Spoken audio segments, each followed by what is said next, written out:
Bienvenidos y bienvenidas. La Secretaría de Cultura y el Instituto Nacional de Antropología e Historia, a través del Museo del Templo Mayor, se complacen en presentar a ustedes la conferencia que ofrece el doctor Eduardo Matos Moctezuma, Vida y Muerte en el Templo Mayor, con motivo del 44º aniversario del hallazgo de la diosa lunar Coyolxauhqui. Agradecemos su presencia. Es un honor que hoy nos acompañe el doctor Eduardo Matos para dar esta conferencia. Leeré una breve semblanza. Eduardo Matos Moctezuma es arqueólogo por la Escuela Nacional de Antropología e Historia y obtuvo el título de maestro en Ciencias Arqueológicas por la Universidad Nacional Autónoma de México, donde también estudió el doctorado. Ha trabajado en distintos sitios arqueológicos como Comalcalco, Teotihuacán, Cholula, Tula, Tlatelolco y en el Templo Mayor de Tenochtitlan, donde fundó el proyecto Templo Mayor a partir del hallazgo de Coyolxauhqui. Este proyecto ha dado presencia a la labor de un equipo multidisciplinario en el ámbito internacional. En 1991 creó el programa de arqueología urbana con el objetivo de estudiar el desarrollo del antiguo recinto ceremonial de México Tenochtitlan y su transformación a lo largo de los siglos. Ha sido catedrático en la Escuela Nacional de Antropología e Historia durante más de 30 años. Sus publicaciones suman más de 500 entre artículos, reseñas, catálogos, guías, semblanzas y libros, entre los que destacan Muerte a filo de obsidiana, con 13 ediciones, Vida y Muerte en el Templo Mayor, Teotihuacán, los aztecas, las piedras negadas, La muerte entre los mexicas, Escultura monumental mexica, este último junto a Leonardo López Luján, por mencionar solo algunos. Ha dictado más de 1000 conferencias dentro y fuera del país y ha sido merecedor de decenas de distinciones, lo mismo dentro y fuera del país, entre ellas la medalla Henry B. Nicholson de la Universidad de Harvard, institución que además creó una cátedra en su honor. Primera asignatura dedicada a un mexicano en los más de 400 años de historia de la prestigiosa institución educativa. Además, Matos Moctezuma es miembro, entre muchas instituciones, del Seminario de Cultura Mexicana, de la Academia Mexicana de la Historia, del Colegio Nacional y miembro de número de la Academia Mexicana de la Lengua. Fue merecedor del Premio Nacional de Ciencias y Artes 2007. Bienvenido, profesor. Un gusto tenerlo aquí con nosotros.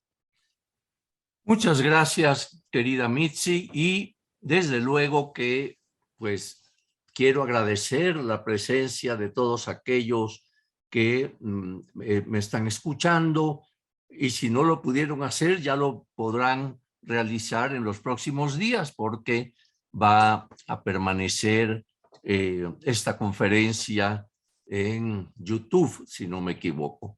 Bueno, entonces, claro, estamos de plácemes porque, como ya lo mencionó Mitzi Alcalá, nuestra jefa de difusión de prensa del Templo Mayor, pues se cumplen ya hoy, precisamente hoy, 44 años, fíjense nada más de, 4 décadas, del hallazgo fortuito por parte de los obreros de la Compañía de Luz y Fuerza del Centro de la monumental escultura de Coyolxauhqui. Recuerdan que fue el 21 de febrero de 1978 y en el turno de la madrugada estos obreros estaban trabajando allí en la esquina de Guatemala y Argentina, a unos metros de la Catedral Metropolitana, cuando dieron por casualidad con esta enorme escultura.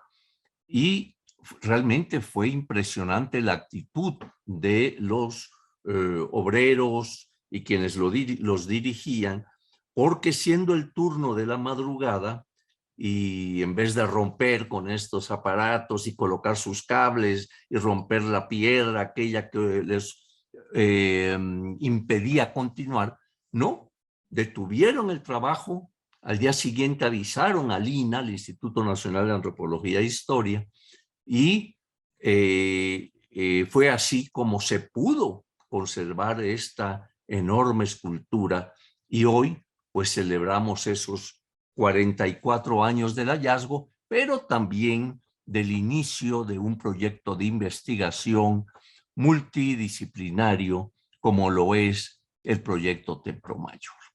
Entonces, pues vamos a entrar en materia y hoy me voy a referir a un aspecto que desde que empezamos nuestras excavaciones, y quizá aún antes a través de, por ejemplo, del plano de Sahagún, de los primeros memoriales en que se representaba el recinto ceremonial y algunos otros datos, veíamos cómo el frente al Templo Mayor, es decir, ya en la gran plaza de Tenochtitlan, donde está el templo, pero frente a él, hacia el poniente, hacia el oeste, empecé a notar que había una serie de edificios, de vestigios que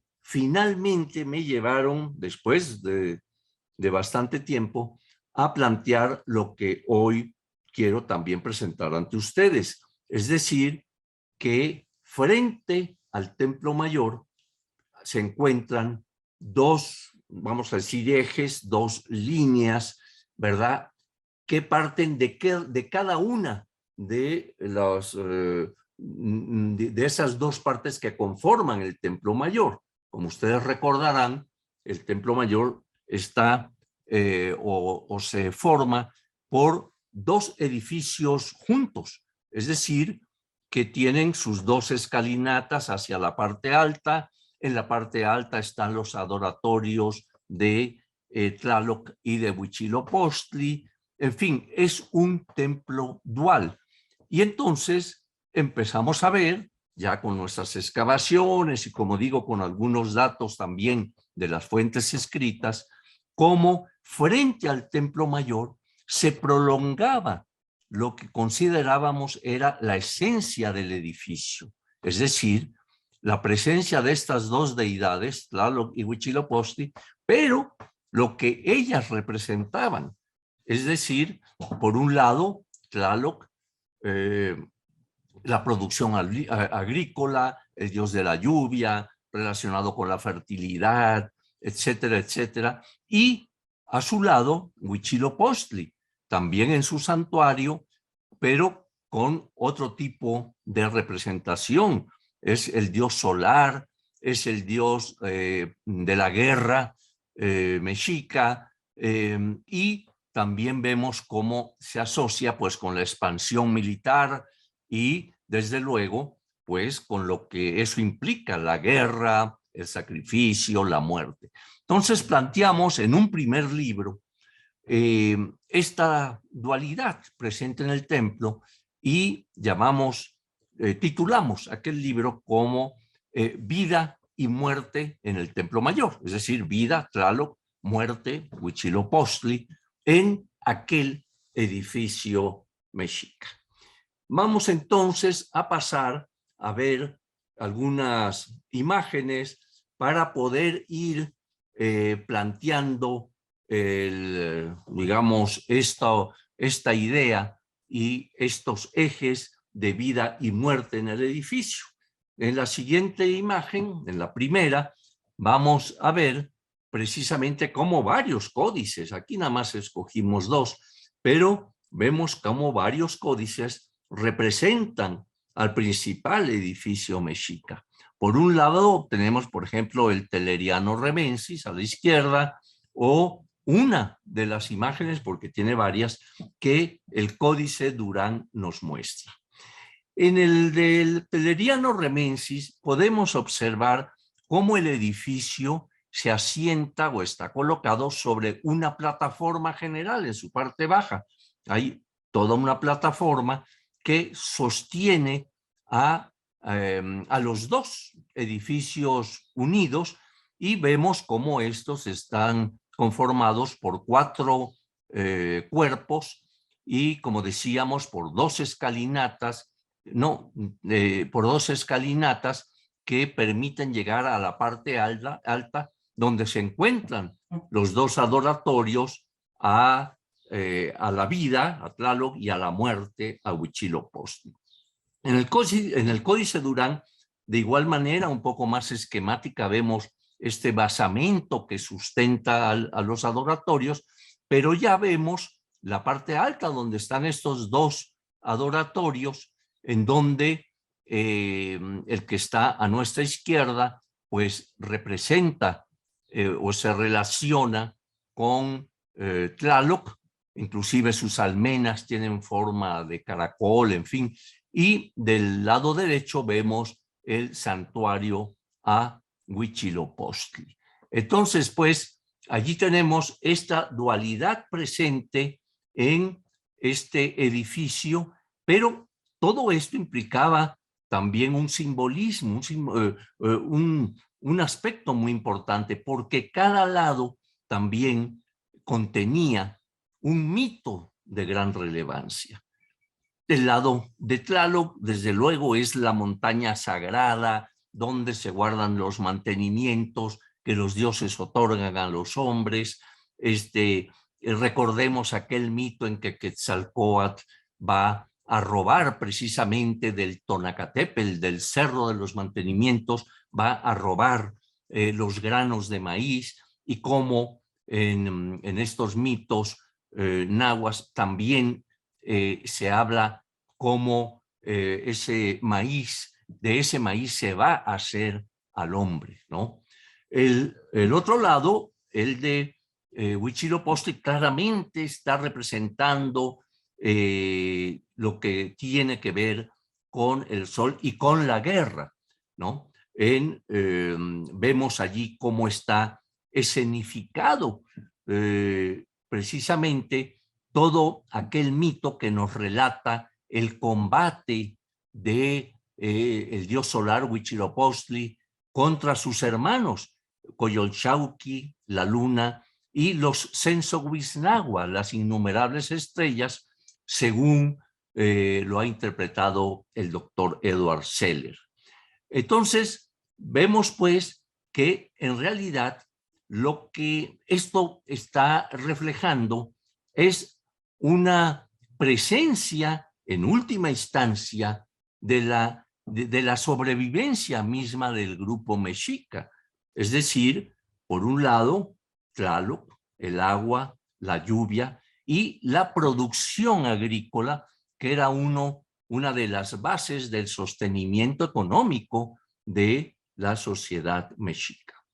Del otro, Huitzilopochtli, el sol, ¿verdad? El dios guerrero, pues representaba la expansión militar, la expansión a otras áreas en plan de conquista, y por medio de la cual, de esta conquista, pues imponían un tributo en ocasiones muy severo a los grupos sojuzgados, a los grupos conquistados, y periódicamente este tributo tenía que ser enviado a Tenochtitlan, con lo cual se robustecía la economía mexica.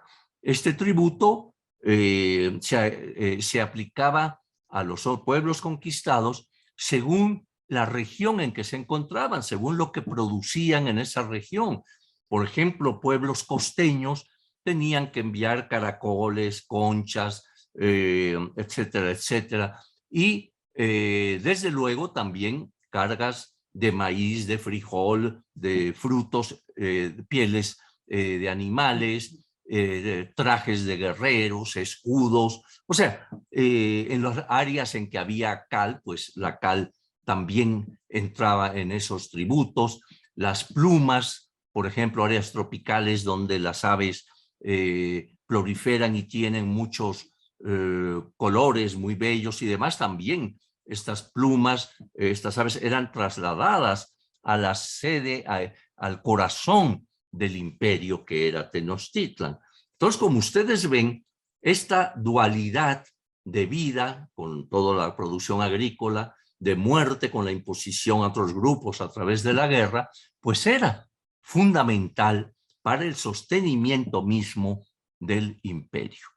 Vamos a pasar a la siguiente, en donde, bueno, esta es una planta, ahí podemos ver las diversas etapas constructivas, se han localizado hasta 7 agrandamientos totales por los 4 lados del Templo Mayor, porque parciales hay muchos más, ¿no?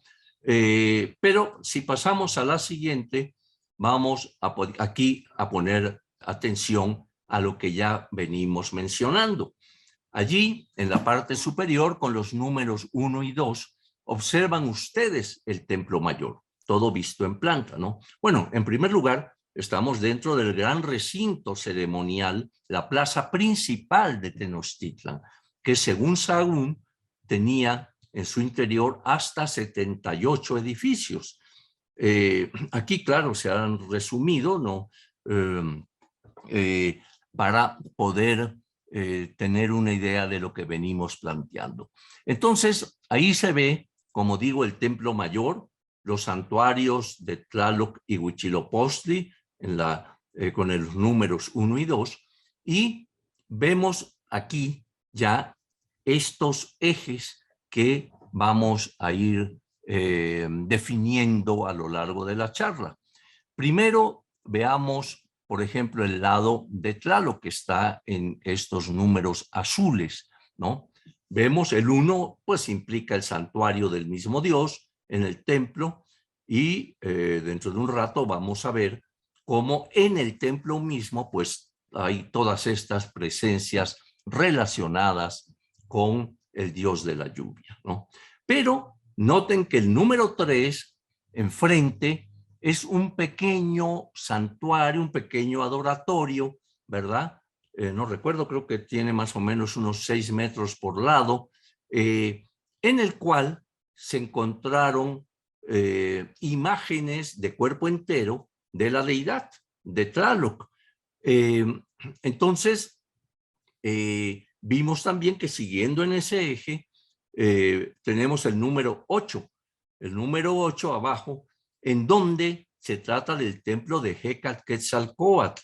Recuerden que el templo de Hécatl, por lo general, está orientado hacia el oriente, hacia donde sale el sol, obedeciendo a aquel mito que surge en Teotihuacán, cuando los dioses se reúnen para formar el quinto sol.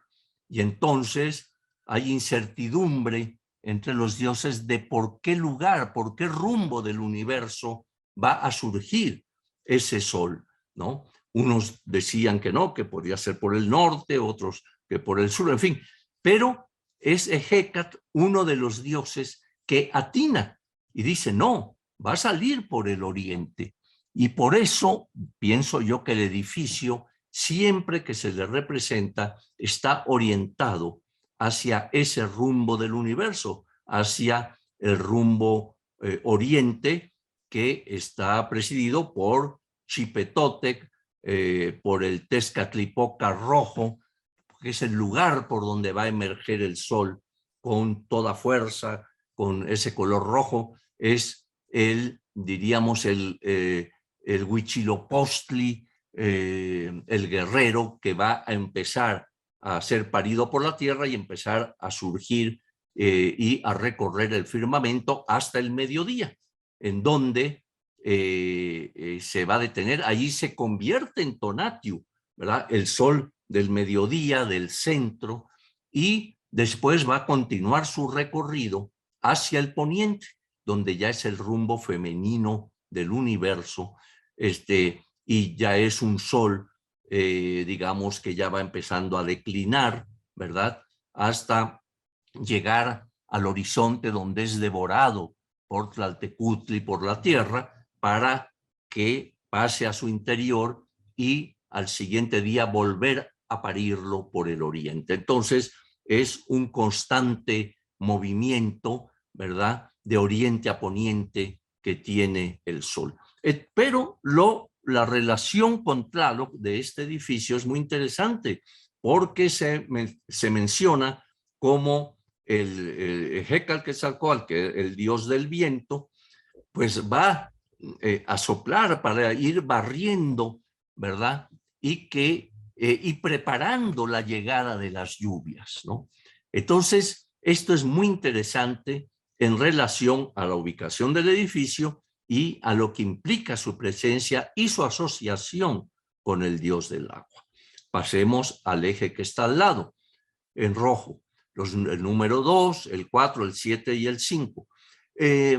Primero, el 2, bueno, claro, es el templo mayor de ese lado en que se representa el cerro de Coatepec, donde Huitzilopochtli lleva a cabo el combate en contra de los poderes nocturnos representados en Coyolxauhqui, ¿no? Entonces, sabemos cómo en la plataforma del mismo Templo Mayor fue donde se encontró esa escultura monumental de la diosa lunar ya destruida, desmembrada, muerta por su hermano, el sol Huitzilopochtli. Pero ya fuera del edificio del Templo Mayor tenemos enfrente, ustedes ven en el número 4, un edificio circular. Este edificio circular va a ser también muy importante porque algunas fuentes señalan que era el lugar en que se enterraban algunos de los tlatoanis mexicas al momento de morir y ser incinerados, ¿no? El doctor Leonardo López Luján ha estado hasta el momento actual trabajando en ese lugar desde 2007 aproximadamente, desde el año 2007, como ven ya lleva tiempo ahí, y ha ido también encontrando toda una serie de datos, de información muy interesante en este edificio que se conoce como el Cuauchicalco, ¿no? Después, siguiendo, digamos, hacia abajo, hacia el poniente, vemos el número 7, que no es otra cosa más que el Zompantli. Vean ustedes cómo está alineado perfectamente frente al templo dedicado a Huitzilopochtli. El Zompantli que se ha encontrado trabajado por el arqueólogo Raúl Barrera Rodríguez y que ha dado unas sorpresas impresionantes. Y a continuación sigue, allí tenemos el número 5, que es el juego de pelota, lugar también donde se llevaba a cabo el sacrificio en determinados momentos y que también ha sido localizado por la arqueología. Entonces, pues, vemos cómo se encuentran estos dos ejes que están exactamente dentro de la plaza principal, pero en línea con cada uno de los dos lados presentes en el Templo Mayor, ¿no? Tlaloc, la vida; Huitzilopochtli, la muerte, la guerra. Vamos a ir viendo cada uno, ya con el dato arqueológico. Vamos a pasar a la siguiente, en donde vamos a empezar con el lado de Tlaloc, el eje de la vida, y vamos a empezar por el edificio pues más antiguo que hemos localizado allí en el templo, y estamos observando precisamente la parte alta de este edificio, que es un edificio, digamos, de los primeros que se van a erigir en Tenochtitlan, ya que lo hemos ubicado, digamos, provisionalmente hacia el año 1390. Recuerden que los mexicas van a fundar Tenochtitlan en 1325 y en 1390 aproximadamente se va a erigir esta etapa constructiva en la cual, como ustedes ven, pudimos localizar, tuvimos esa suerte, inclusive los escalones de la parte alta que ustedes ven en la parte baja de la foto, y cómo estos conducen a lo que es el santuario del dios en la parte alta. Y lo que están viendo es todo original, no hay aquí nada de reconstruir y aumentar cosas, no somos enemigos de eso, sino que lo que están viendo es totalmente original, ¿no? Ven ustedes los dos pilares a los lados con esa puerta muy ancha, esos pilares que muestran, para que los identifiquen, pues líneas verticales en blanco y negro, otros restos de pintura, etcétera. Y en medio, quizá lo observen, exactamente en medio tenemos la figura del dios Tlaloc, ¿no? Perdón, la figura de un chacmol que está asociada a Tlaloc según los estudios que han realizado López Austin y López Luján, ¿no? Tienen un artículo sobre este tema muy interesante. Entonces, al fondo podemos observar la banqueta sobre la que se encontraría alguna imagen de la deidad.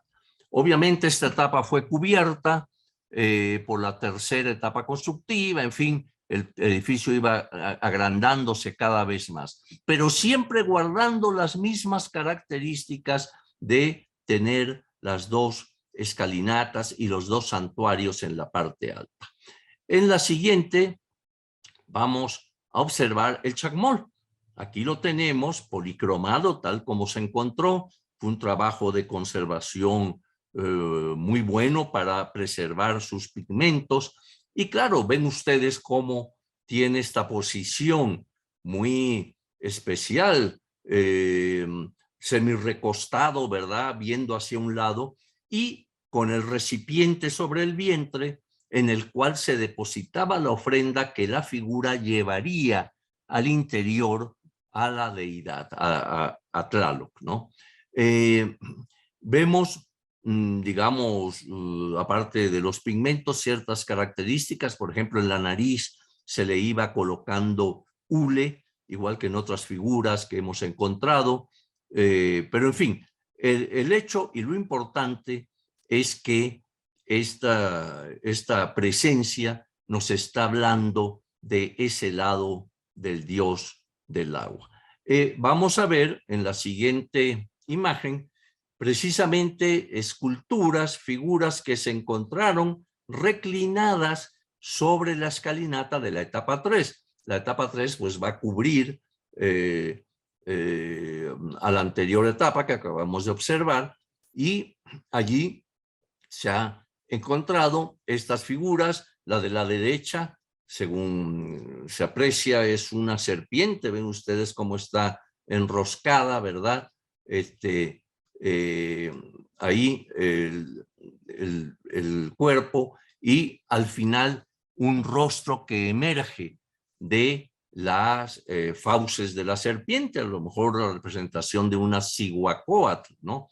Y vemos también junto a ella que apareció la figura de la izquierda, en donde observamos un personaje con una nariguera lunar, ¿verdad? Y el cuerpo pintado a la mitad de rojo un lado y de negro en el otro, ¿no? Esto en la etapa 3. En las siguientes etapas, ya ya es la etapa 4B. En esta etapa ya vemos que el imperio ha tomado todo su auge, la expansión mexica se da en todos los niveles. Las fuentes escritas nos hablan de esas expansiones de los diversos tlatoani mexicas, ¿verdad? Y correspondiendo, en este caso es la plataforma que sostiene a la etapa 4B, del Templo Mayor, correspondiente, según pensamos, al reinado de Axayácatl, uno de los grandes tlatoanis mexicas, ¿no? Pero aquí seguimos viendo, claro, cómo en esa plataforma se observa este pequeño altar, el altar de las ranas, que muestra a estos animales que, como sabemos, son animales que viven en el agua, se relacionan con el dios de este elemento, y precisamente entre las dos ranas que están aquí, digamos, en medio, se encontró una ofrenda, la número 41 de las muchas ofrendas que se han encontrado, en donde también seguimos viendo los elementos relacionados con el agua. Si pasamos a la siguiente, vamos a poder ver esa ofrenda. Vean ustedes, era una caja de piedra aproximadamente de unos 80 centímetros de ancho, de alto, en fin. Pero vean qué es lo que la caracteriza.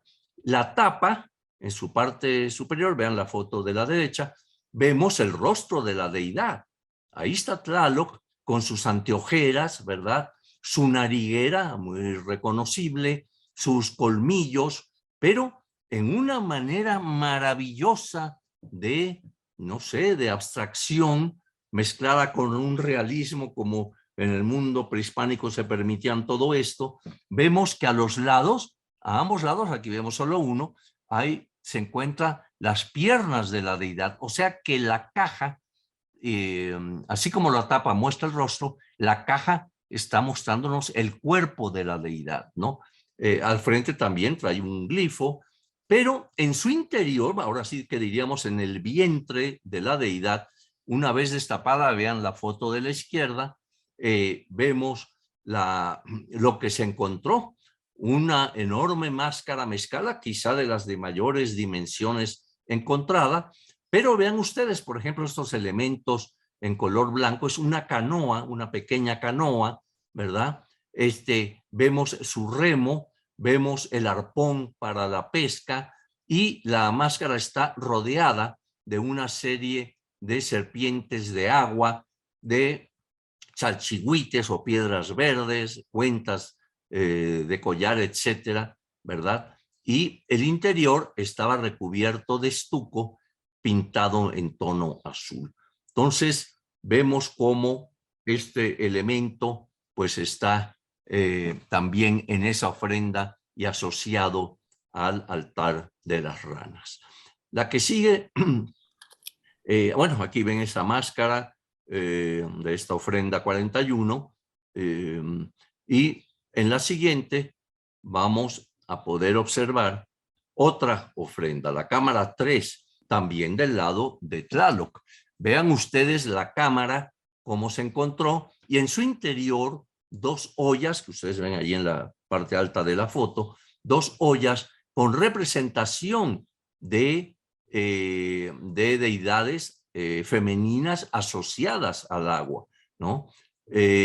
Y también en su interior había, bueno, una cantidad tremenda de cuentas de jade, de cuentas de piedra verde, etcétera, y frente a ella se encontraron toda una serie de figuras de mezcala que ustedes ven aquí abajo, en donde hay máscaras, figuras de cuerpo entero, ¿verdad? Había, desde luego, un felino en medio de las dos ollas, o sea, todo una relación también con el dios del agua. En la siguiente vamos a ver una de los felinos que se encontró con esa enorme pieza de piedra verde en las fauces, ¿verdad? Recuerden que cuando moría alguien noble, se le colocaba una pieza de piedra verde en la boca a manera de corazón, ¿verdad? Y si era gente del pueblo, se le colocaba una de obsidiana. En este caso, claro, ya es un animal deificado y pues trae esta enorme cuenta de piedra verde de esa cámara 2, ¿no? La que sigue nos va a mostrar este collar hecho todo de cuentas, vamos a decir así, de concha nácar. Es decir, cada una de las piececitas está elaborada de concha nácar y desde luego que los animalitos que aparecen allí están asociados con el agua. Aparecen ranas, serpientes, peces, etcétera, etcétera. O sea que vemos esa asociación también directa con la deidad. También esta proviene de la cámara 2, que es otra cámara que se encontró exactamente al centro de la escalinata de la etapa 4 constructiva, que como digo corresponde a Xayácat, y su reinado. Vamos a observar la siguiente foto, en donde podemos ver cómo el lado de Tlaloc, digamos, en la parte del gran basamento que sirve de sustento al templo mismo, encontramos estos altarcillos con cabezas de serpiente enorme, hechos en piedra volcánica, pero a sus lados están braseros, como se ve aquí, que muestran al dios Tlaloc, ¿no? Son una especie de grandes jarras, por decir así, y vemos el rostro de la deidad cómo se encuentra allí colocado y con su policromía original. En la siguiente vamos a ver un detalle de este rostro del dios Tlaloc. La siguiente. Bueno, aquí estamos observando precisamente este rostro de la deidad, vean ustedes, con todos sus adornos, en fin, su papel plegado que surge a los lados de la cabeza, las anteojeras típicas y demás. Otro tanto se encontró del lado norte, del mismo lado de Tlaloc, o sea que la presencia del dios del agua aquí era obviamente definitiva, ¿no? Ahora bien, vamos a pasar a la siguiente, en donde ya entramos, todo lo anterior era en el templo mayor, del lado de Tlaloc. Ahora vamos a ver los hallazgos en la plaza principal de Tenochtitlán, pero en este eje con el adoratorio, con el lado dedicado al dios de la lluvia. Y lo primero es esta lápida, esta imagen que nos muestra a un Tlaloc de cuerpo entero. Se encuentra formando parte de aquel edificio pequeño que se encontraba ya frente al templo mayor y al que hice alusión y que pues nos muestra a la deidad con sus características muy propias de ella. Y decíamos cómo en ese mismo eje, más hacia el poniente, apareció el edificio de Quetzalcóatl. La siguiente nos lo muestra, en donde podemos observar, ahí está Raúl Barrera, precisamente, quien tuvo a su cargo la excavación con otros colegas, con restauradores y demás, ¿verdad? Ahí vemos, vean ustedes las dimensiones. Estamos viendo la parte de atrás del templo de Hécal, que siempre tiene esta parte redondeada, y la parte de adelante está todavía bajo uno de los edificios actuales que se encuentran ahí, no ha podido ser excavada. Pero vean ustedes esta parte circular del templo de Hécal, en donde se han encontrado también algunas etapas constructivas, pero aquí vemos una de ellas, el piso de laja sobre el que está parado Raúl, ¿verdad? Y como decía, pues con esta asociación directa con el dios del agua, al ser la deidad que lleva, que arroja el viento y demás para ir desbrozando el camino para que lleguen las lluvias. Tenemos otra imagen, tal como se ve actualmente. Allí pueden observar ya el edificio con todo este aspecto circular y parte de, de su componente que vemos, por ejemplo, aquí a la derecha, parte del cuerpo ya rectangular que forma parte del mismo edificio, ¿no? Ya en breve quizá se pueda visitar, ya está siendo, creo que ya está siendo visitado y pues ahí tienen lo que significa este hallazgo tan importante, ¿no? Bien, en la siguiente vamos ahora a pasar al eje de la muerte. Vamos a empezar de igual manera por ver lo que se encuentra propiamente en el Templo Mayor.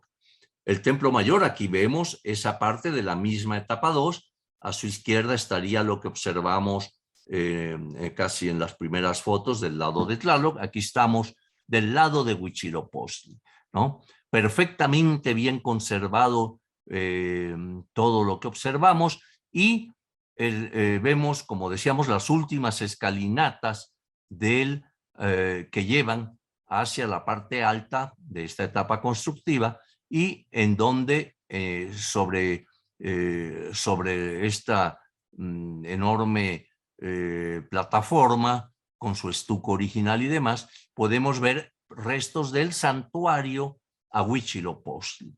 Algo que resalta de inmediato, vean ustedes este elemento negro que está aquí, que no es otra cosa que la piedra de sacrificios. Del lado de Tlaloc, acuérdense que el equivalente a esto era el chacmol, ¿no? Y aquí vemos precisamente esa piedra de sacrificios hecha de tezontle, perfectamente empotrada en el piso, pues para que pueda cumplir su función de colocar allí a los individuos que iban a ser sacrificados. Al fondo vemos también la plataforma, o sea, la plataforma de poca altura, ahí, y hacia su parte central un pequeño promontorio en el cual se encontraba lo que sería la imagen del dios de la guerra.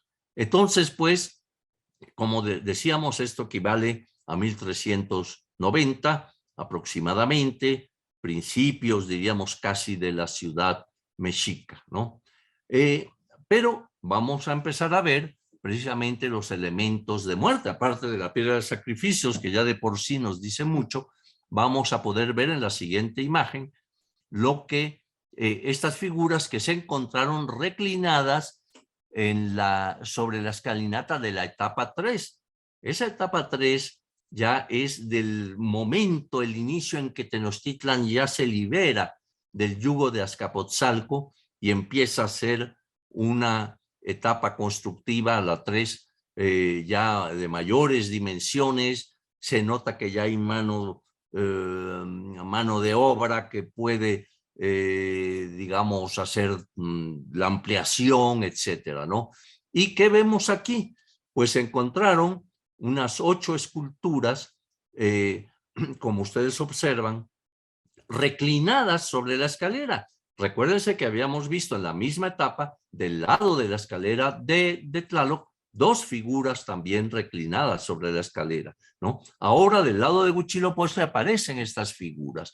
Desde un principio yo pensé que podrían representar a los Huiznagua, o sea, aquellos medio hermanos de Huitzilopochtli contra los cuales va a combatir la deidad del dios solar y de la guerra, ¿verdad? Y como lo señala el mito, ¿no?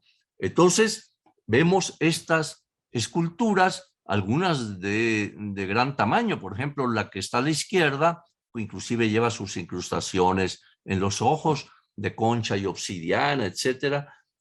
Tiene casi 2 metros de alto, para que se den una idea, ¿no? Otras son un poquito de menor dimensión, pero noten que invariablemente todas ellas llevan en el pecho una oquedad, ¿no?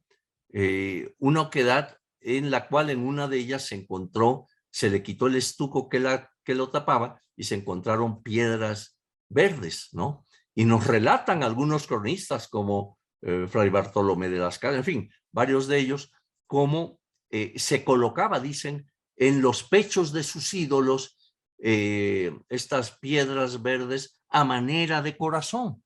Entonces, el mito que nos relata esta lucha fratricida entre Huitzilopochtli y Coyolxauhqui, ¿verdad? Y Huitzilopochtli, además, no solo contra Coyolxauhqui, que era la hermana mayor, ¿no? Sino contra estos Sensohuiznagua, estas estrellas, ¿verdad? Se caracterizaba porque eran devorados los corazones de estos enemigos, ¿no? Entonces, allá hay una referencia muy clara al sacrificio por extracción de corazón, etcétera, ¿no? Pero vamos a ver en la siguiente, son otras de las mismas piezas que encontramos, en el mismo lugar. Sobre la escalinata de esa etapa 3, que como ustedes ven más o menos correspondería cronológicamente al año 1430, por ahí aproximadamente, en que reina Ixcoatl, es el que rige los destinos de Tenochtitlan en ese momento, ¿no? Entonces, aquí ven estas figuras también que fueron encontradas pues junto a las anteriores. Entonces, pensamos que al estar del lado de Huitzilopochtli, o sea, de ese cerro de Coatepec donde se lleva a cabo el combate de Huitzilopochtli contra Coyolxauhqui y sus hermanos, todos ellos hijos de Coatlicue, pues bien podría, ya que se está escenificando en ese lado todo lo relacionado con el triunfo solar, con el triunfo de Huitzilopochtli sobre los poderes diurnos, nocturnos, representados en Coyolxauhqui, la luna, y las estrellas, los Huiznagua, ¿no? Entonces, pues creemos que todo esto se complementa, claro, con la figura de Coyolxauhqui colocada al pie del cerro templo, ¿verdad? Ya desmembrada, tal como lo relata el mito, ¿no? Entonces vamos a ver la siguiente, en donde seguimos viendo en ese mismo eje, todavía sobre la plataforma del Templo Mayor, pues elementos también muy interesantes como este con serpientes, ¿verdad? Que se le ha denominado el comedero de Huitzilopochtli. Y también hay que recordar que en excavaciones de Leonardo López Luján han encontrado en esta plataforma, por ejemplo, los restos óseos de un niño, de un jovencito que está ataviado como ave, como gavilán, en fin, todo ello, claro, asociado al dios de la guerra.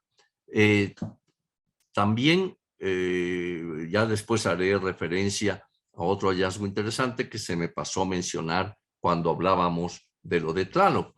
Y en el lado de Tlaloc se encontraron niños muertos en honor a Tlaloc, ¿verdad? Una cantidad grande de ellos, y acompañados como ofrenda de esculturas más o menos de este tamaño, que en forma de jarra, hechas en piedra, en forma de jarra, que representan a Tlaloc, ¿no?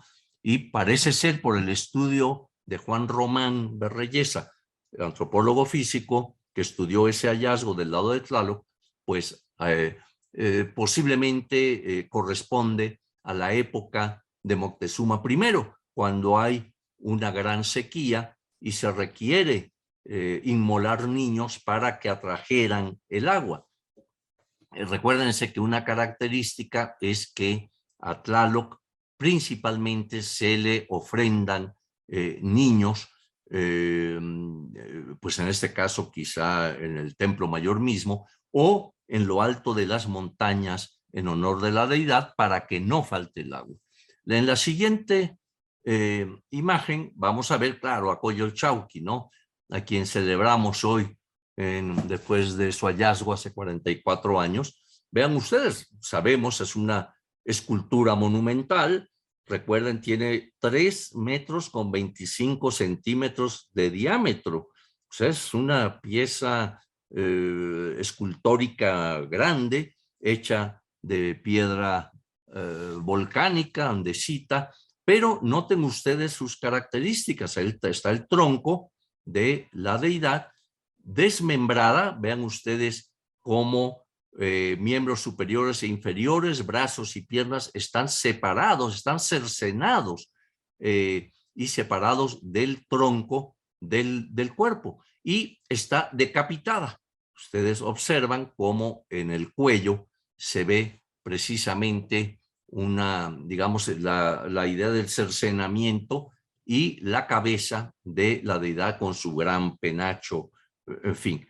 Entonces, cómo sangra, es decir, sale sangre de las heridas, de las mutilaciones. Y esto es muy interesante porque dicen los historiadores de las religiones que así como el Sol es un solo gran disco solar, la Luna, como sabemos, se va desmembrando, es decir, hay un cuarto menguante, un cuarto creciente, luna llena, etcétera, etcétera, a diferencia del Sol. Por eso el ritual de desmembramiento en ocasiones se llega a relacionar con lo femenino, al igual que también el aspecto de la menstruación. Es decir, el ciclo lunar es, cada mes es similar en sus 28 días al ciclo menstrual de las mujeres, ¿no? Entonces, en fin, que hay toda una relación de estos elementos de la luna con lo femenino y demás. Pero no solo en la sociedad mexica, sino en muchas otras, inclusive. Recuerden ustedes, por ejemplo, que en el catolicismo la Virgen María, en cualquiera de sus advocaciones y cuando se le representa de cuerpo entero, por lo general está parada sobre la luna o la media luna, ¿no? Y por lo general porta un manto con estrellas. O sea, también hay allí una relación ancestral de estos elementos presentes y relacionados con la mujer. Bueno, todo esto, pues, a ver, vamos a ver la siguiente. Todo esto va en relación al templo mismo. También se encuentra del lado de Huitzilopochtli, pero forma parte del templo mismo. Frente al templo, ¿se acuerdan? Veíamos un edificio circular, el Cuauhchicalco. Este edificio que aquí ven, excavado en este caso en la parte sur, ¿no? Fue excavado por Raúl Barrera. La parte norte está siendo aún trabajada por Leonardo López Luján y sus equipos, ¿no? Pero vean ustedes este edificio circular con los adornos de cabezas de serpiente que están empotradas en ese muro circular, ¿verdad? Se localizó el piso, en fin, y es un hallazgo realmente impresionante porque viene a corroborar lo que las fuentes decían y también lo que presentaba aquel plano de Sahagún de los primeros memoriales donde veíamos estas presencias, ¿no? Entonces, tenemos pues este Cuauhchicalco como elemento de enterramiento de Tlatoanis, de las ofrendas que ha encontrado López Luján del lado norte, son realmente impresionantes, ¿no? Y pues apuntan, o por lo menos por su riqueza, por su variedad, por los elementos que contiene, pues apuntan a que en efecto allí fuera un lugar de enterramiento, por lo tanto de muerte, claro. Vamos a ver la siguiente, en donde tenemos que junto, digamos, a este Cuauhchicalco, se encontró todo un piso con elementos, con lajas, en las cuales vemos una asociación, en algunas de ellas que están grabadas, vemos asociación con el mito de el triunfo de Huitzilopochtli sobre Coyolxauhqui, ¿no? Entonces, vemos elementos como este rosetón, muy relacionado, por cierto, con elementos de la muerte. En la siguiente vamos a poder observar este cautivo, ¿no? Vean ustedes, aquí está pues llorando, ¿verdad? Su cabeza, y atrás está maniatado. Ahí vemos la cuerda que lo sujeta, ¿no? Este cautivo que seguramente será sacrificado, en fin. También vemos otros elementos, hay serpientes grabadas, recordándonos el cerro de Coatepec. La que sigue, vamos a ver también esto con los 4 chalchihuites, ¿verdad? El símbolo relacionado posiblemente con el día, en fin. La siguiente nos va a llevar ahora, dejamos ya ese Cuauhchicalco y en línea hacia el poniente aparece el Zompantli. Esto es realmente impresionante. Se encontró, esto que están ustedes viendo, ven que es como en forma semicircular, es una especie de rosca que contiene esa enorme cantidad de cráneos, ¿verdad? Uno junto al otro, pegados con lodo, con argamasa, en fin, y que ha sido excavado con gran cuidado por Raúl y su equipo de antropólogos físicos, restauradores, en fin. Y ven ustedes que estas torres las relata un cronista, un soldado cronista, que es Andrés de Tapia. Andrés de Tapia menciona cómo empieza a describir el Zompantli y cómo a los extremos del Zompantli había torres, ¿verdad? Y a eso es que corresponde lo que estamos observando. En la siguiente van ustedes a ver, aquí ya se ve mejor, digamos, esa forma, esa dona, en donde, vean ustedes aquí abajo los cráneos uno junto a otro, ¿no? Pero son una cantidad tremenda. Raúl ha calculado que a lo mejor eran alrededor de 5,000 los que había. Claro, aquí había ya parte destruida arriba, pero se encontró una buena cantidad de ellos que han sido analizados por el equipo del programa de arqueología urbana del Templo Mayor y pues la mayoría son masculinos, aunque no faltan uno que otro femenino y hasta muy raro algunos de niños, de infantes.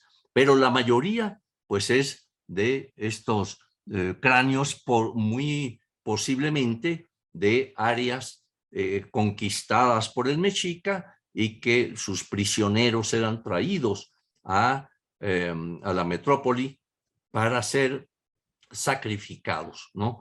Entonces, y ser colocados en el Zompantli.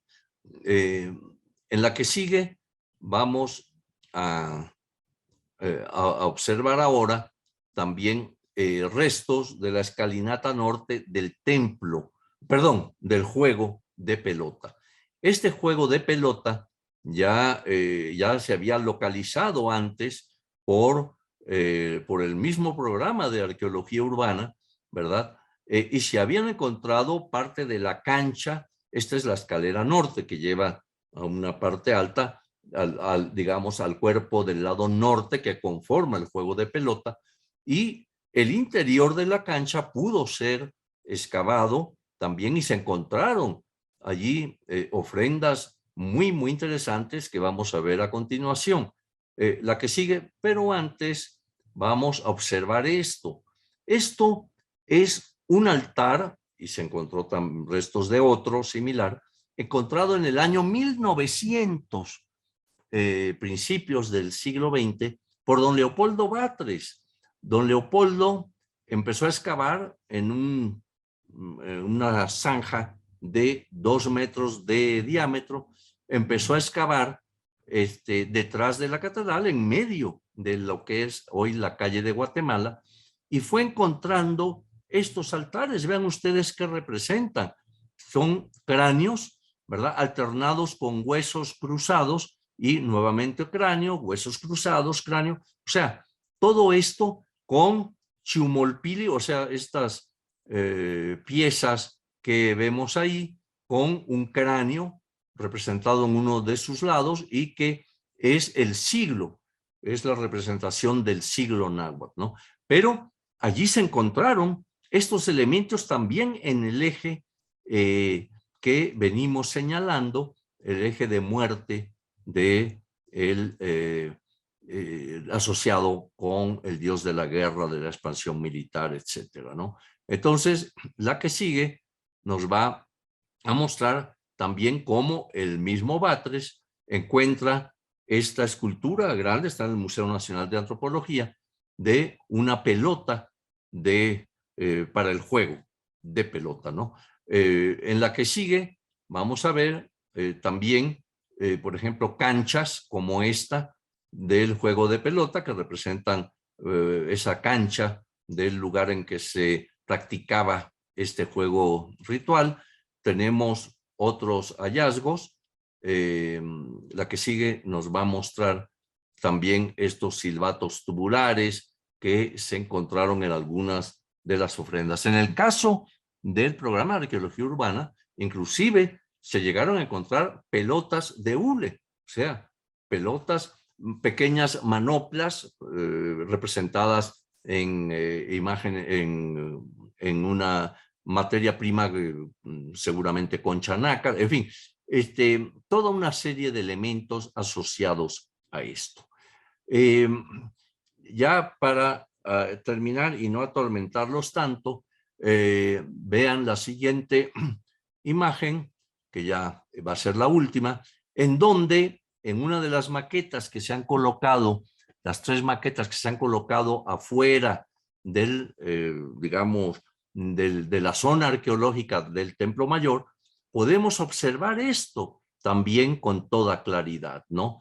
Vemos el Templo Mayor al fondo, con sus bueno, su gran plataforma que sustenta el edificio, sus 2 escaleras de acceso a los 2 adoratorios de Tlaloc a la izquierda, de Huitzilopochtli a la derecha, esta vida-muerte, y cómo frente a ellos en la gran plaza de Tenochtitlan tenemos, en primer lugar, si seguimos el orden que hemos estado llevando, pues aquel adoratorio de Tlaloc frente al lado de la deidad de la lluvia, ¿verdad? Con aquellas imágenes de cuerpo entero del dios. Faltaría en parte por excavar esta parte intermedia entre ese altar y el templo de Jecalquetzalcóatl, que lo vemos aquí, ¿verdad? En eje con todo esto. El lado de la muerte ha sido mucho más prolífico en darnos información. Tenemos el templo mismo, el Cuauhchicalco, lo vemos allí, su forma circular. Luego el Zompantli, esta estructura, ¿verdad? Luego el juego de pelota junto al templo de Hécal, lo ven ahí muy pegadito porque, claro, tienen que guardar ese eje de vida y de muerte, y pues lo vemos también presente ahí.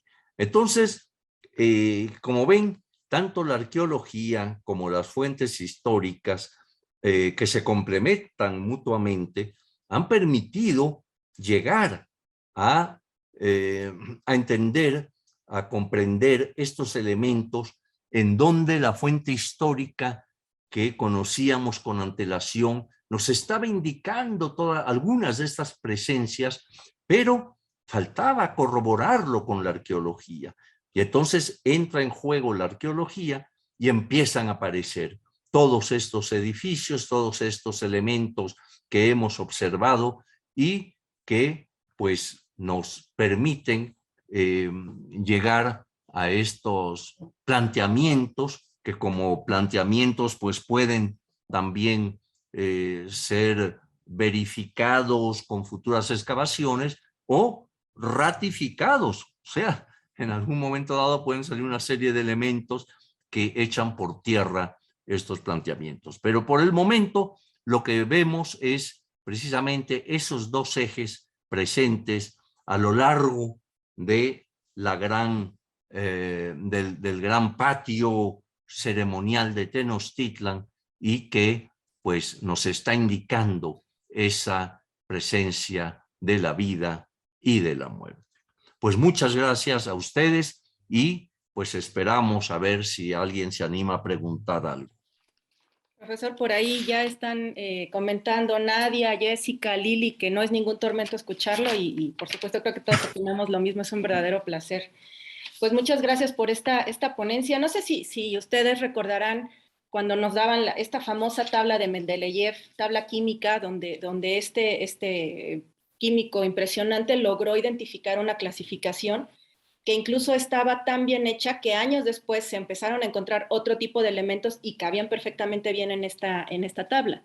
Lo que acabamos de escuchar por parte del doctor Eduardo Matos es una reflexión de muchos años que precisamente nos está dando una estructura arquitectónica muy compleja, que requiere muchos años de trabajo, pero que se requieren dos cosas. Por un lado, una inteligencia como la de Eduardo Matos, y por otro lado, una dedicación a este trabajo y un compromiso a largo plazo, porque así funciona la ciencia, ya lo decía ahorita el profesor Matos.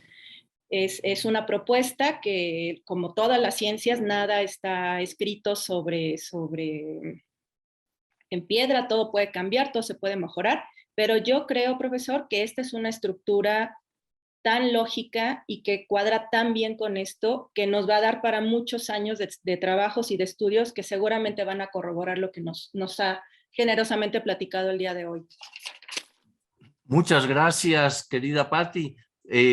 Lástima que me recordaste la tabla periódica de Mendeleev, porque eso me traía loco cuando la estudié en la secundaria.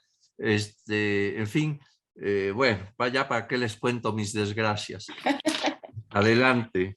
Profesor, pues nos están viendo desde muchos lados. Mil gracias a todos por acompañarnos en este 44 aniversario del descubrimiento de nuestra Coyolxauhqui. Le mandan saludar desde Chilpancingo, Irma García, Tijuana, también Araceli, gente en Querétaro, en San Cristóbal de las Casas, desde Mexicali, Cancún, Tlaxcala. Saludos a Jackie Flores allá en el Altépetl Tlaxcalteca, de Xochicalco, desde Guerrero también, de la montaña. Por ahí Maura Ortiz, la directora del Museo Regional de Querétaro, nos hace una reflexión. Dice que ella, a la hora de que vio el collar de concha nácar que nos mostró y otros objetos, se le hacen muy parecidos al acervo que ella tiene en el Museo Regional. Fíjate, qué interesante eso, ¿eh? Por ahí también saludos hasta Seattle, a Yoali, la noche, Yayahue. Muchas gracias a todos por vernos. Armando Becerril le pregunta si ahora, con los trabajos que se están realizando en Mayorazgo de Nava Chávez, ¿usted cree que sea posible localizar los famosos restos de los Tlatoque Mexica, pensando precisamente en estos ejes de la vida y de la muerte? Sí, mira, en esto ha puesto mucho empeño Leonardo López Luján.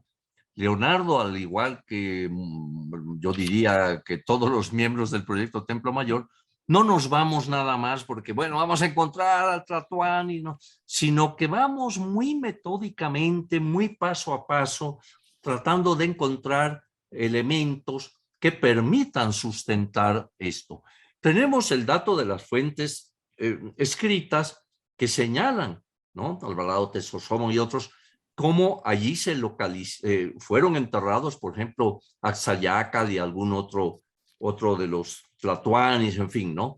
Ahora, lo que ha ido encontrando Leonardo realmente es impresionante, porque las ofrendas que se han hallado por su equipo, con biólogos también, en fin, pues apuntan a muchos de estos aspectos. Ahora, a diferencia por ejemplo, de las tumbas zapotecas o de las tumbas reales mayas, en que había toda una arquitectura funeraria donde se colocaban los grandes personajes y demás, en el centro de México esta visión cambia y sabemos cómo, y nos lo relatan varias fuentes, cómo, por ejemplo, se incineraba el Tlatoani al pie del Templo Mayor.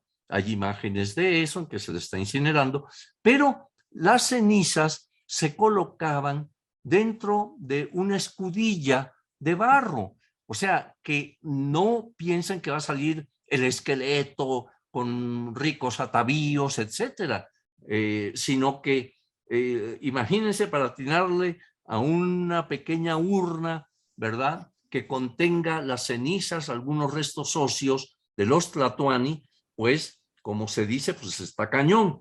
Pero creo que la disciplina de Leonardo y su equipo van permitiendo ir paso a paso. Hasta ahorita son muy promisorios los restos que ellos han encontrado. Han publicado mucho de eso, pueden verlo en estudios de cultura náhuatl, en varios escritos, libros sobre el Templo Mayor, en fin. Pero yo no dudaría que en un momento dado pudiera o salga un dato que pudiera verificar lo que nos dice la fuente escrita y lo que la arqueología está encontrando, ¿no? Vamos a ver. Sí, hay que esperar a que la arqueología nos ayude. Por ahí Somtlapaltic pregunta si había alguna guía cromática de los colores que se utilizaban para las esculturas en Templo Mayor, si ya sabemos más o menos qué tipo de colores. Sí, bueno, inclusive hubo una exposición en Templo Mayor y hubo otra, por cierto, en Bellas Artes que dirigió Leonardo, en donde se hace referencia a los colores, ¿no? Principalmente se ha detectado, todas las esculturas mayores estaban policromadas, ¿eh?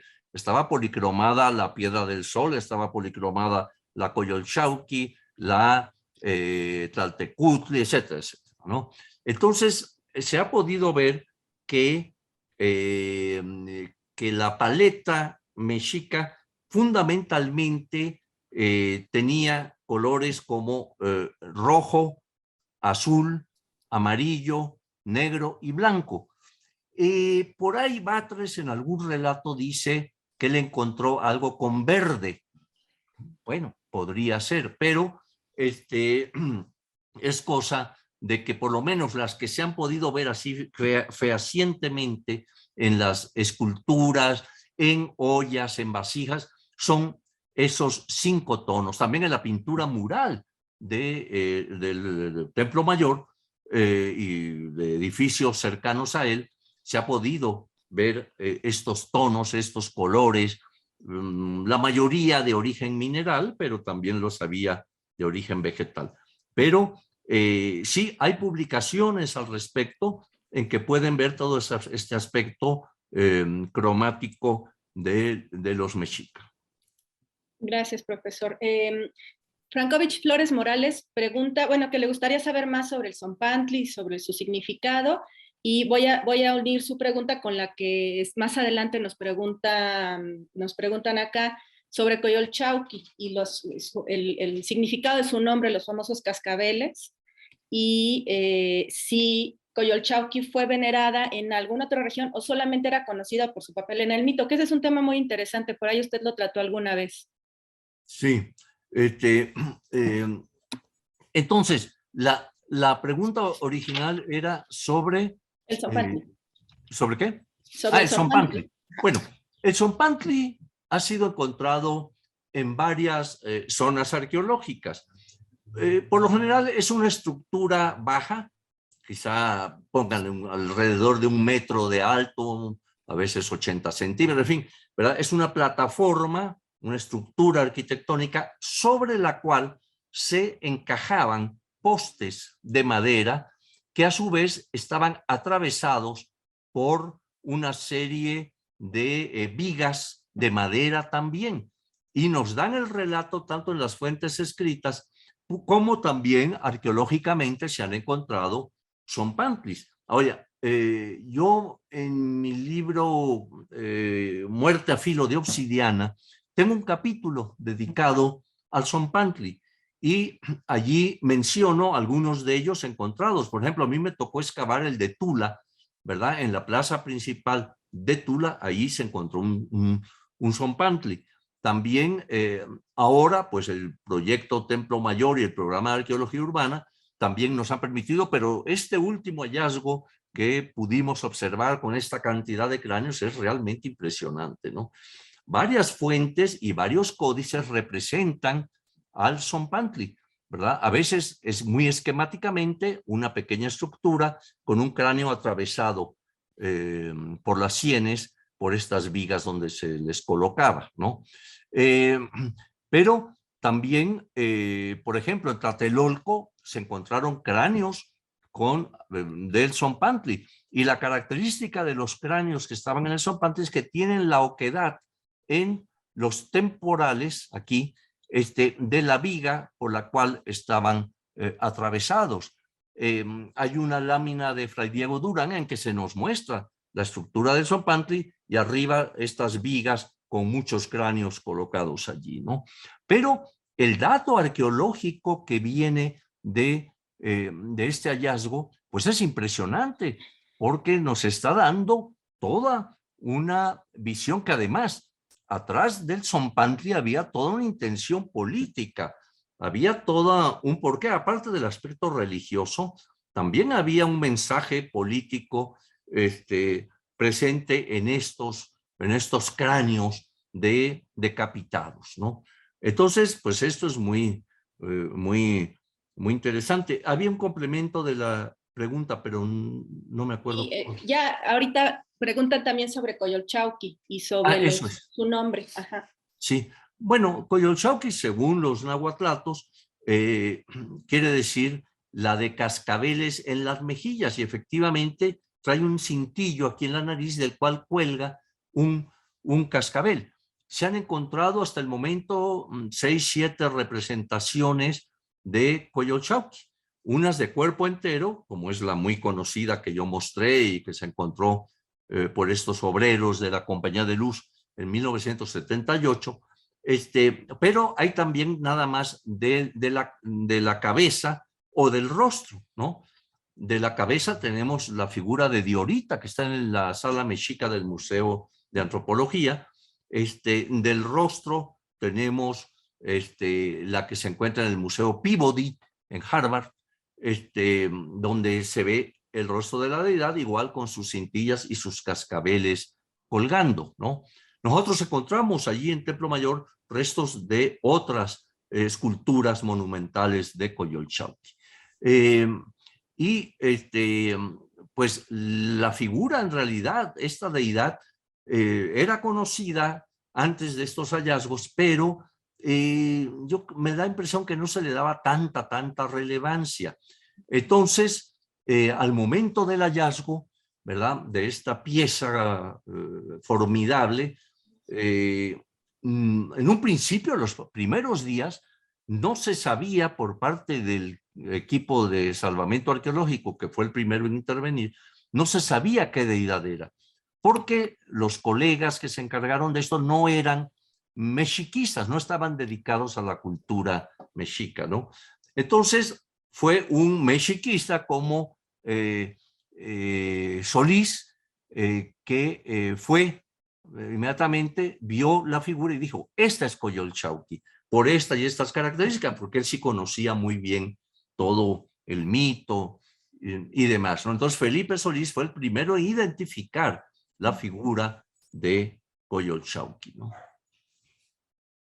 Y ese es un tema muy interesante y también lo voy a ligar con lo que sigue.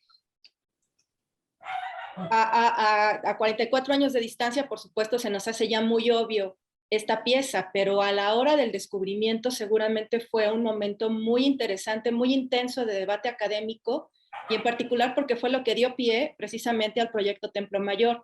Por ahí le preguntaban que qué sintió usted cuando la vio. Bueno, yo la primera vez que la vi fue obviamente después de que ya se había encontrado, habían entrado el equipo de salvamento arqueológico, ¿verdad?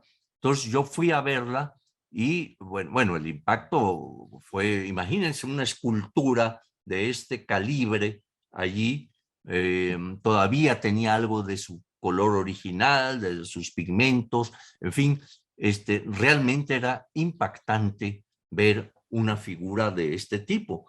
Pero inmediatamente, claro, no solo nos vamos a quedar extasiados frente a la figura, porque allí hay varios componentes. Está el componente estético.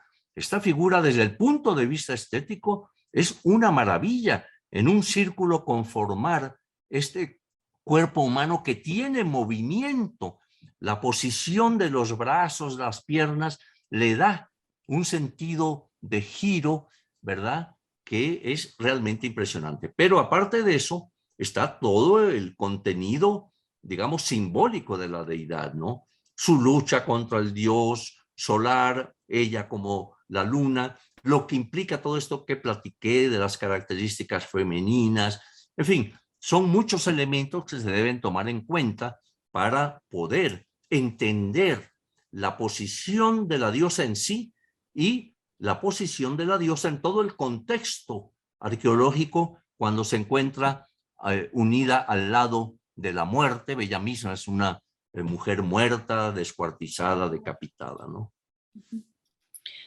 Nos preguntan sobre el juego de pelota. Parece que les ha interesado a muchas personas, y creo que también es importante hacer notar que antes del proyecto de Templo Mayor del 78 ya se habían hecho trabajos anteriores. Usted mismo mencionó a Leopoldo Batres, por ahí también está el trabajo importantísimo que hizo Manuel Gamio. Es decir, el Templo Mayor siempre fue buscado por muchas personas, y el recinto sagrado fue un espacio increíblemente difícil de encontrar, aunque se buscó mucho tiempo. De hecho, es interesante que Tlatelolco se encontró mucho antes, que el edificio principal de Tlate se encontró antes que el de Templo Mayor, pero la labor que hicieron los arqueólogos antes nos ayuda también a nosotros ahora a entender de mejor manera. Entonces, por ejemplo, el juego de pelota del que ya habló el profesor Matos es interesante, porque ahora Raúl Barrera encontró un pedacito, pero antes se había encontrado otra sección. Por ahí también nos preguntan si cuando se abrió para la línea del metro, si se hicieron los estudios respectivos de manera de arqueología, y efectivamente sí se hicieron, y eso nos ayuda a que ahora ya se tenga otra parte del rompecabezas que nos permite ver muchos años después este panorama un poco más completo. No sé si nos quiera platicar de los antecedentes, profesor, porque yo creo que Sí. nadie mejor que usted. Sí, claro. Bueno, en primer lugar, algo que has mencionado, muy cierto, es que no se conocía la ubicación del principal templo mexica, del Templo Mayor. Entonces, se especulaba, sobre todo a finales del siglo XIX, principios del siglo XX. Entonces, unos decían que estaba debajo de la catedral, como lo asentaba don Leopoldo Batres. Otros mencionaban que no, que, por ejemplo, Chavero decía con toda claridad: hombre, vean ustedes la confluencia de la calzada de Iztapalapa, o sea, lo que hoy es Pino Suárez, etcétera, ¿verdad? Vean la confluencia de la calzada, de lo que era la calzada de Iztapalapa, con la calzada de Tacuba, y allí, en el centro, estará el Templo Mayor. Y tenía razón, así es, ¿no? Entonces, pues hubo, como ven, pues discusiones, como siempre se da, pero fue don Manuel Gamio, yo admiro mucho a la obra de don Manuel, quien en 1914 hizo una excavación, porque demolieron un edificio en la esquina de, entonces se llamaba esquina de Santa Teresa con Seminario, hoy República de Guatemala con Seminario. Allí demuelen un edificio, entra Manuel Gamio, hace una excavación y es el primero que arqueológicamente ahora demuestra que es el Templo Mayor, y dice: esto corresponde a este edificio. Le encontró una esquina, la esquina de lo que ahora llamamos etapa 3, ¿verdad? Con una cabeza de serpiente ya de la parte de la fachada principal, en fin. Pero él es el primero en decir: hay una publicación, un catálogo del Templo Mayor que Patti se ha encargado de ir publicando. Gracias a ella tenemos un buen número de catálogos allí, pero hay un catálogo que se llama, digamos, los 100 años del Templo Mayor, en conmemoración de Manuel Gamio.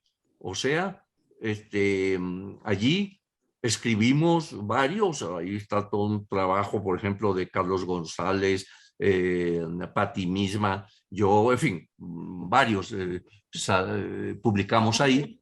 Y bueno, es impresionante ver cómo mi artículo, uno de ellos se llama precisamente "Y Gamio tenía razón", porque ya con nuestros trabajos se corroboró lo que Gamio decía. Aquel planteamiento hipotético de don Manuel, ¿verdad?, se vio corroborado con las excavaciones muchos años después del Templo Mayor.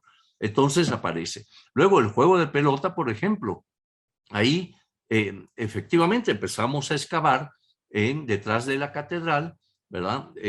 Francisco Hinojosa, Álvaro Barrera, y encontraron inclusive pintura mural en lo que parece ser uno de los cuerpos interiores del juego de pelota, y precisamente se encontraron estas ofrendas que yo mostraba parte de ellas al final, ¿no? Ahora, Pasan los años, Raúl Barrera se hace cargo y encuentra la parte norte del juego de pelota. O sea, es como un rompecabezas que se va complementando al paso del tiempo. Afortunadamente, el proyecto Templo Mayor y el programa de arqueología urbana, que son los programas de excavación del proyecto, el proyecto es mucho más amplio. Hay investigadores que se han dedicado a estudio y análisis de muchos de los objetos obtenidos, pero la parte excavatoria, ¿verdad? Fundamentalmente es Templo Mayor, el proyecto Templo Mayor y el programa de arqueología urbana. Y entonces, que ha dado pues material. Imagínense ustedes que al momento, después de 44 años, se han publicado más de 100 tesis.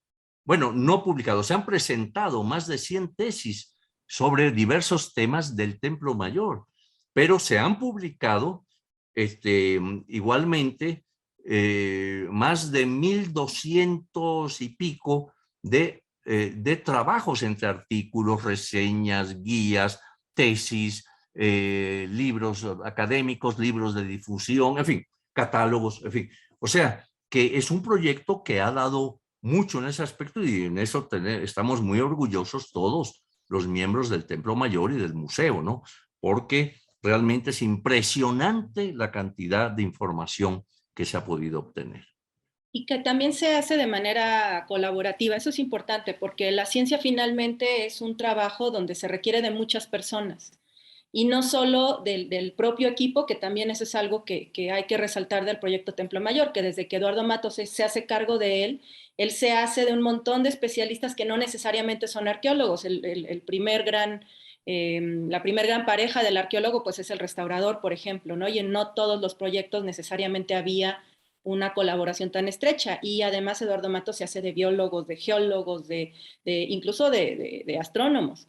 Entonces son elementos que nos hace que esta riqueza pase a la siguiente generación, porque también si algo hay que reconocerle a Eduardo Matos es que él se hizo cargo y estudió todo lo que se había escrito antes del Templo Mayor para que fuera más fácil, ¿no? Es decir, la ciencia no es se va construyendo como una escalinata, entonces cada uno de los científicos pone un escalón y por supuesto pues lo que nos ha puesto Eduardo Matos es algo mucho más grande que un escalón. Ya lleva como 50, profesor. Ay, caray, no me vaya yo a caer. Profesor, nos preguntan qué cantidad de edificios se calculan en las fuentes que había en este recinto sagrado y cuántas hemos encontrado. Sí, mencioné que, por ejemplo, Sagún, que va describiendo uno por uno, señala que eran 78 edificios al interior del recinto ceremonial. Arqueológicamente, la mayoría han sido detectados por el proyecto Templo Mayor y por el programa de arqueología urbana. Y yo diría que más del 50% han sido detectados, ya sea totalmente o parcialmente, desde un muro solamente que ya no pudimos seguir excavando ni nada. Acuérdense que estamos en un medio urbano moderno, ¿no? Entonces, pero ya sea parcialmente o en su totalidad, hemos localizado más de 40, cerca de 50 vestigios que nos hablan de esas presencias dentro del recinto ceremonial mexica. Gracias, profesor. Saludos hasta Guatemala, Nicaragua, que nos están viendo por allá. Saludos, Héctor Mendoza, también. Un gusto. Por ahí nos pregunta si estamos abiertos. Sí, el museo está abierto.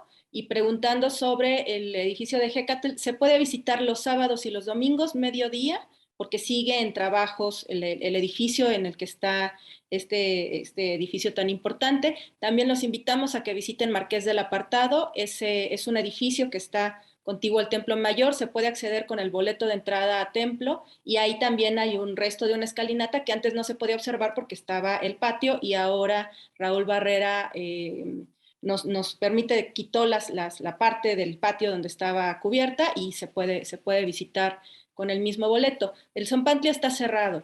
Es un edificio que sigue en investigación, que se está evaluando la posibilidad o la viabilidad de su apertura debido a que es un elemento muy frágil que obviamente pues no habíamos encontrado nunca uno en Mesoamérica, entonces estamos evaluando cuál va a ser su futuro, pero ya hay algunas publicaciones al respecto, por ahí están muchos de arqueología mexicana, que son los más fáciles de encontrar, y también tenemos una pequeña exposición fotográfica sobre las calles de Guatemala y Argentina, para que ustedes puedan ver las imágenes de este edificio tan interesante. Por ahí también ya hay varios artículos en YouTube, por si los quieren ver, a cargo de Raúl Barrera, que le mandamos un saludo, que también nos está viendo por ahí. Profesor, yo quisiera relacionar este tema con algo que a usted le llama mucho la atención desde muy joven, que tiene que ver el tema de la muerte. A nosotros como occidentales, por supuesto, estos temas se nos hacen hasta escabrosos a veces, ¿no? Y quizá lo bonito de la arqueología es eso, que nos muestran que no todos piensan como nosotros. Las sociedades occidentales han estado queriendo alejarse de la muerte. Los panteones están muy lejos, el contacto con los cuerpos sin vida también es algo que socialmente ya no es tan común, a diferencia de muchas otras sociedades, ¿no? Que sí tienen un contacto con partes del cuerpo humano, incluso ustedes se acordarán de este Hamlet famoso con su calavera en su escritorio, y ahora ya no. Y finalmente yo creo que los mexicas es un pueblo que sí tiene mucho esta relación, es muy íntima esta relación con esta otra parte de la existencia. Por ahí López Austin siempre nos decía, es que no es, son dos fuerzas que tienen que estar en un poquito de desequilibrio precisamente para que haya movimiento, porque imagínense, si nadie nos muriéramos nunca, pues esto sería un caos. Y yo creo que usted lo ha trabajado muy bien. Entonces, cuando usted nos habla de estas líneas de la vida y de la muerte, por supuesto, pues la de la muerte ya nos mencionó, está mucho más completa arqueológicamente hablando, pero usted, a partir de estas profundas reflexiones que ha hecho sobre este tema, ¿qué nos podría comentar? Bueno, efectivamente ese tema me ha apasionado. Mira, a grado tal, Patti y queridos oyentes y videntes, que el primer libro que yo escribo en realidad es Muerte a filo de obsidiana. O sea, es un libro, como dijo Mitzi en la presentación, y ahora ya lleva como 14, acaban de hacer una nueva ahorita en diciembre, por el Fondo de Cultura Económica, pero desde entonces me apasionó el tema de la muerte y que ahora, como tú lo has dicho muy bien, no se puede obviamente disociar de la vida, ¿no? Por eso aquel otro libro se llama Vida y Muerte en el Templo Mayor. Bueno, acerca del tema de la muerte, quiero decirles que por lo menos 7 libros míos llevan en la portada el título de alguna manera de muerte, ¿no? Vida y Muerte en el Templo Mayor, Muerte a filo de obsidiana, Vida, Pasión y Muerte de Tenochtitlan, La muerte entre los mexicas. Entonces, claro que ya no falta quien me ha preguntado, oiga, profesor, ¿y usted ha analizado por qué esa inclinación hacia la muerte? Y mi respuesta es, mira, no pienso ir con psicoanalistas, y tengo muy buenos amigos psicoanalistas, porque no quiero saber si a lo mejor eso viene porque de joven estaba enamorado de mi abuelita o alguna de esas cosas que ellos encuentran, ¿no? Pero en realidad es un tema que siempre me ha gustado y saco la comparación. ¿Sí? Los arqueólogos somos exhumadores, ¿no? Que excavamos el pasado, excavamos lo muerto, pero le damos vida a través de la arqueología. Ahí surgen sociedades que a través de sus objetos, de sus obras, pues han quedado ahí, pero le toca al arqueólogo encontrar esto. Hay, por cierto, un libro, El rostro de la muerte, también mío, obviamente, El rostro de la muerte, en el que empiezo diciendo cómo solamente a los poetas y a los arqueólogos les está dado llegar al mundo de los muertos, ¿no? A los poetas, pues recuérdense desde el Dante, ¿no? Cómo junto con Virgilio va a bajar a los infiernos a ver a los muertos, están allí, ¿verdad? Y a los arqueólogos porque su razón misma de investigación es lo que pasó, lo que sucedió en la historia, lo que pasó lo que ocurrió en el pasado, ¿no? Y entonces estamos desenterrando no solo al hombre mismo, ya es que esqueletizado o momificado o como sea, sino sociedades, como digo, que emergen a través de sus propias obras, ¿no? Entonces, pues, por ahí creo que mi interés por esto de la muerte y la vida, pues, se ha manifestado en estas investigaciones, ¿no?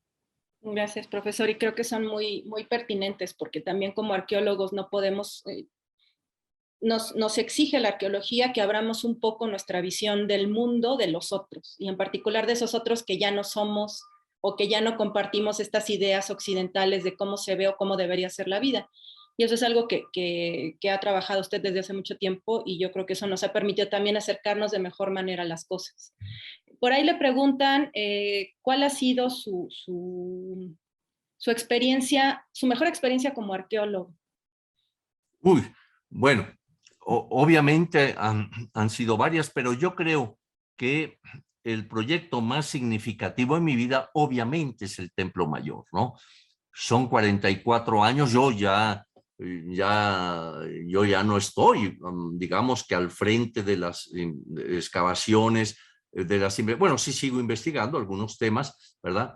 Pero el proyecto Templo Mayor evidentemente fue el que yo pude elaborar desde el principio. Desde un principio pude marcar sus fundamentos, conté con todo un equipo multidisciplinario, los restauradores que han jugado ahí un papel fenomenal y lo siguen jugando, los químicos, biólogos, geólogos, etcétera, etcétera. Entonces, en todos ellos nos hemos ido apoyando para poder ir armando ese rompecabezas que empezó por el Templo Mayor y luego se fue extendiendo a los lugares aledaños para ir entendiendo lo que era este recinto ceremonial mexica. ¿Por qué? Porque aquí hay otra razón. Porque algunos dicen, ay, no, es que qué padre, te fuiste con lo bonito. No, es que siempre me han interesado estos centros del universo. O sea, el Templo Mayor se consideraba como centro del universo. ¿Y eso qué implica? Implica cosmogonía, implica toda una serie de conocimientos, aspectos económicos de esa sociedad, aspectos, en fin, de mucho tipo. Entonces, pero muy importante, eran la parte central, así como la pirámide del Sol o el templo de Quetzalcóatl en Teotihuacán, en un momento dado jugaron el papel de axis mundi, de centro del universo, pues con todo lo que eso implica, ¿no? Es la visión que estos pueblos tenían, pero también de ahí emanaba el poder, ya terrenal y divino. Entonces, es un lugar donde se puede estudiar muy bien lo que era en conjunto estas sociedades, ¿no? Y se complementa, obviamente, con los trabajos de colegas que están dedicados, por ejemplo, al área, a estudiar el área rural, ¿no?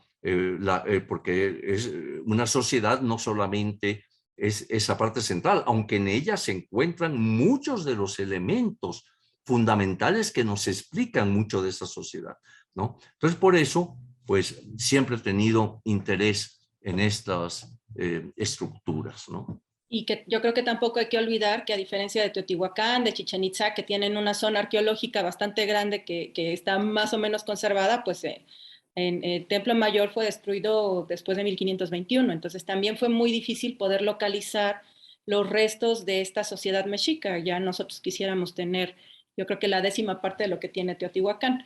Y eso también requiere, por otro lado, un trabajo mucho más minucioso para poder recuperar lo más que se pudiera. Y en ese caso, pues reitero que si Eduardo Matos no hubiera tenido esta visión de que se tenía que hacer un trabajo interdisciplinario para poder rescatarse lo más que se pudiera, quizás se hubieran perdido cosas que a la fecha estaríamos lamentando. Por ahí nos preguntan de la fauna que se ha encontrado y que también tiene que ver precisamente con esta visión del arqueólogo, pues no somos todólogos y a veces hay especialistas que afortunadamente tiene el INAH y también la UNAM que nos han ayudado a este respecto. Profesor. Sí, en efecto, hay un libro que está en prensa que ha coordinado Leonardo López Luján y que amablemente me invitó a que yo también fuera co-coordinador, que es La fauna del Templo Mayor. y yo creo que va a salir un tomo formidable con todo esto que se ha encontrado en el Templo Mayor, que realmente es impresionante, ¿no? Porque además, como ustedes saben, cada animal en el mundo prehispánico tenía su característica, su asociación en ocasiones con determinada deidad, ¿verdad? Tanto de insectos como ya animales, como cocodrilos, como águilas, como tortugas, serpientes, todo esto que ha aparecido es un bestiario impresionante el que se ha podido encontrar, ¿no? Y que nuestros biólogos, pues obviamente han colaborado ahí de una manera increíble para poder ir interpretando cada uno de estos restos, ¿verdad? Y saber sus características. Entonces, ese es un aspecto muy, muy importante que no hemos descuidado, por el contrario, hay tesis más recientes también, la de Israel, por ejemplo, sobre estas presencias, estos animales, dentro de ese contexto religioso, diríamos también económico, ¿eh? Muchos de estos animales venían por la imposición militar hasta Tenochtitlan, ¿verdad? Y se han encontrado ahí cosas formidables, ¿no? Jimena Chávez, también otra arqueóloga. Ahí ve un gatito hablando de hablando de la fauna. En fin, digamos, todo esto, obviamente que son partes de un todo que es necesario comprender y entender, ¿no?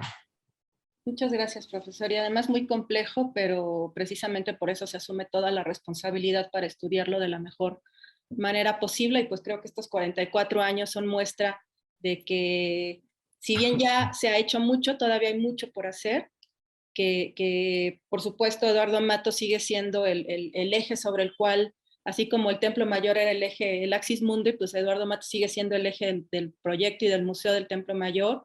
La visión que tiene el profesor, de verdad, ya es una capacidad de ver desde otra perspectiva algo que a nosotros, precisamente por estar tan enfocados en el árbol, pues no vemos. Y eso pues exige muchos años de estudio. Y aquí la gatita también opina lo mismo. No, qué amable con tus palabras. Pero en fin, pues creo que en el Templo Mayor hay todo un personal muy calificado, desde los custodios, los museógrafos, todo, ¿verdad? Que hacen un conjunto de, yo diría, de especialistas, ¿no? Que realmente ya son parte de todo este equipo y que ha permitido, pues, entrar a las entrañas de Tenochtitlan y todos sus componentes que están allí presentes, ¿no? Pues profesor, no sé si quiera cerrar con alguna reflexión. Son 44 años de trabajo ininterrumpido. Obviamente la sociedad ha cambiado de 44 años para acá. El mundo social, el mundo arqueológico también ha cambiado de 44 años para acá. Y quisiéramos cerrar este momento con una reflexión de su parte precisamente sobre lo que cree que ya hemos logrado, pero lo que cree que viene adelante. Bueno, mira, tú ya has mencionado algunos puntos importantes, ¿no? Creo que lo que se ha realizado en 44 años es realmente impactante. No es porque yo haya dirigido, ahora ya están otros colegas dirigiendo las excavaciones, el museo, como la misma Patti, en fin, porque eso es también la lógica de la vida y es la lógica de la ciencia.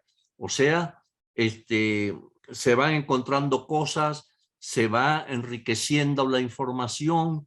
Yo siempre digo de cuando empezamos, hace 44 años, usábamos un aparato llamado plancheta. Lo usaba don Eduardo Contreras, un arqueólogo y topógrafo muy bueno, al cual invité en los primeros años, ¿verdad?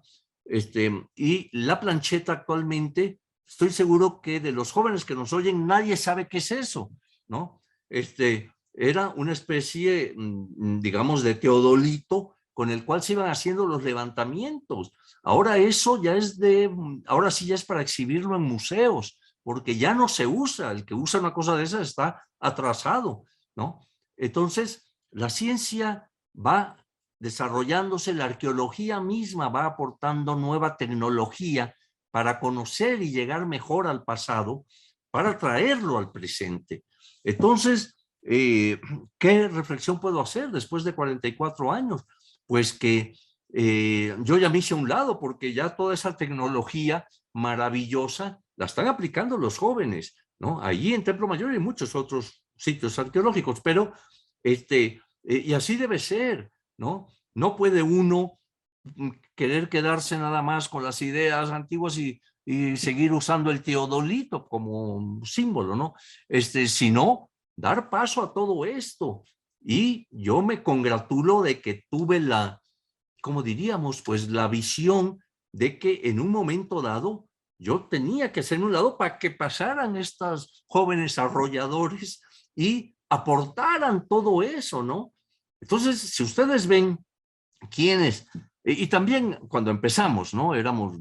Bueno, yo era muy joven y muchos de los colaboradores eran jóvenes, ¿no? Pero actualmente son jóvenes. Patti, ahí la tienen, una chica joven que dirige el Templo Mayor muy atinadamente. Está Leonardo, que empezó de niño en el Templo Mayor, ¿verdad? Ahora es todo un profesional reconocido internacionalmente. Ahí está Raúl Barrera, ahí está Carlos, o sea, todos nuestros colegas, ¿no? Que de una u otra forma han ido aportando, han ido sumando elementos. Y así va a ser para el futuro. Y a lo mejor los arqueólogos futuros de Templo Mayor van a rebatir muchas de nuestras cosas. Pero, como dijo Patti, así es la ciencia. La ciencia tiene que ir desarrollándose, planteando, caminando, y llega un momento en que se echa atrás una idea, surge otra, y así es esto. Entonces, pues esperamos que dentro de 50 o 100 años, bueno, ya estamos cerca de los 50 años, ¿verdad? 6 años, de los 50 años, pues dentro de 100 años haya eso, haya la crítica sana a cosas que a lo mejor ya no se sostienen con nueva información, pero qué bueno, porque eso, pues así avanza la ciencia, así avanza la medicina, la astronomía, la física, todo es un ir desarrollando y ver en lo que había razón y en lo que no había, ¿no? Entonces, pues es eso, es una dialéctica constante que no se detiene y no debe detenerse. Gracias, profesor. Por ahí Bertrand Lovejoy nos indica que no solo es la investigación, sino también la conservación.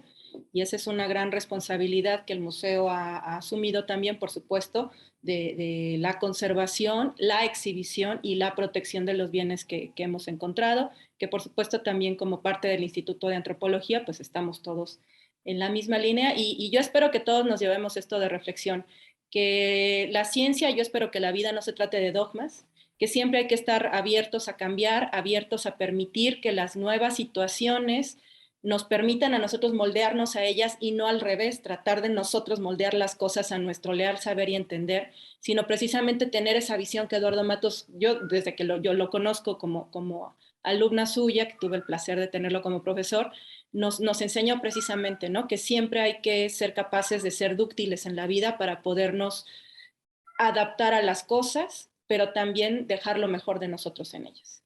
Entonces, pues les agradecemos mucho, enhorabuena por estos 44 años, saludos a todo el equipo, mil gracias a todos, como dice el profesor, desde el equipo administrativo que está allá atrás, nuestro equipo de difusión, nuestros servicios educativos, mil gracias a todos, museografía, restauración, conservación, Leonardo, Raúl, a todo ese equipo, y pues mil gracias también, profesor, por todos estos 44 años de trabajos.